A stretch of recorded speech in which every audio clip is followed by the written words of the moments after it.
What's crack, lads? And Ashley Boy 9 Red, and then one back in with another video. We were collecting this Mickey Mouse R6 from the dealer after getting fixed. First time riding an R6. I don't know how much fuel it has, even if it has fuel. The brakes are very spongy actually. So yeah, so we're collecting this bike from service. Connor is obviously going with us on the Spanish trip, the Spanian trip. I have black jigsaw in my ear. Face reveal, and hopefully the bike's fixed, but we'll see. Yeah, the pegs are very weird on this. It's nippy like.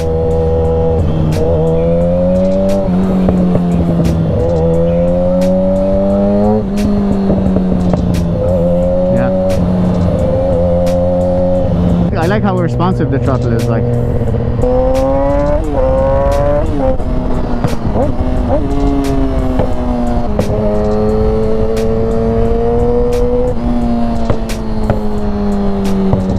Fairly pumpy.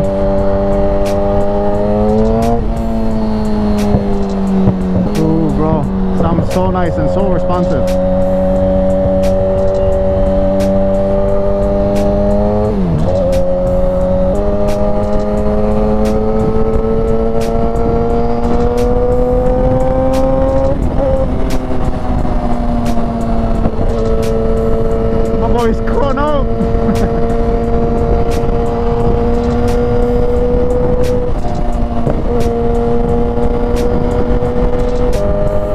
Why people track these. Yeah, little pocket rockets. We're back in the action. Battery change. Time to do some filtering to get to my boy Black Jigsaw.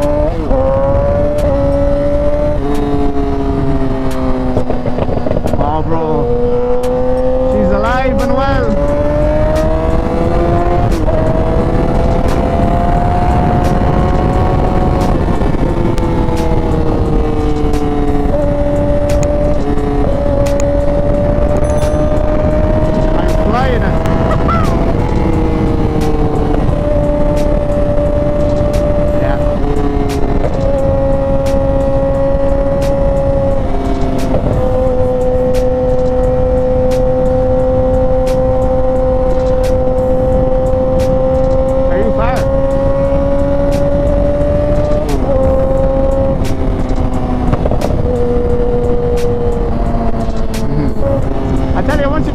It's actually fairly grand, but I must say it does not feel like a 600 at all compared to like my Gixxer. Yeah, doesn't feel like it.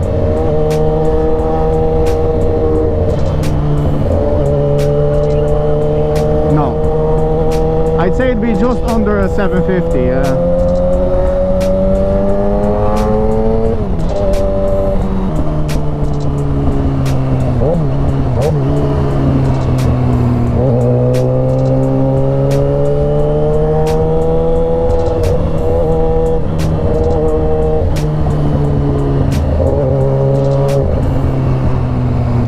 The TPS sensor that he bought was shit. Then they just slapped a new TPS sensor and fixed the issue. They thought it was bad fuel, but it wasn't bad fuel. The rough idle is, I guess, rough.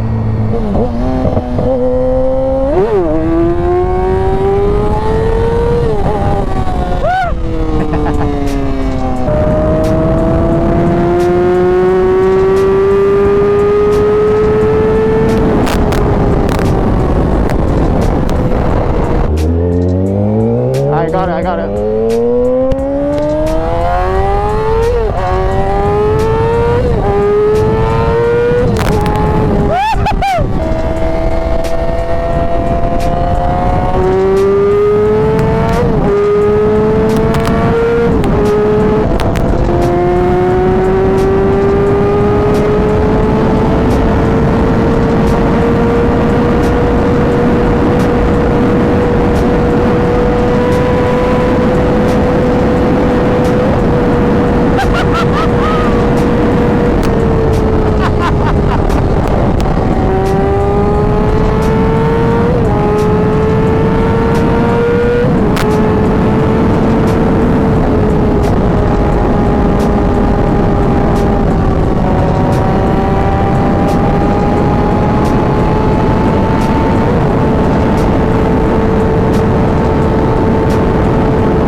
Alright, so my final thoughts on this 2008, 2009 Yamaha R6.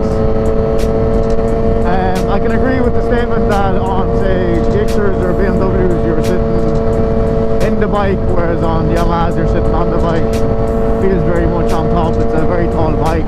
Now, it could be for him because he's very tall, but you can definitely feel the difference there.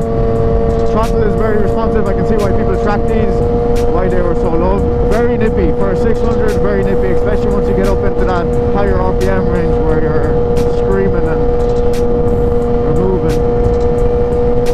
So all in all, unreal bike. This one has a map. The quick shifter has been taken out of it, so I'd love to take it for a spin with the quick shifter. It would be fun. Very loud. The seat is unbelievably hard.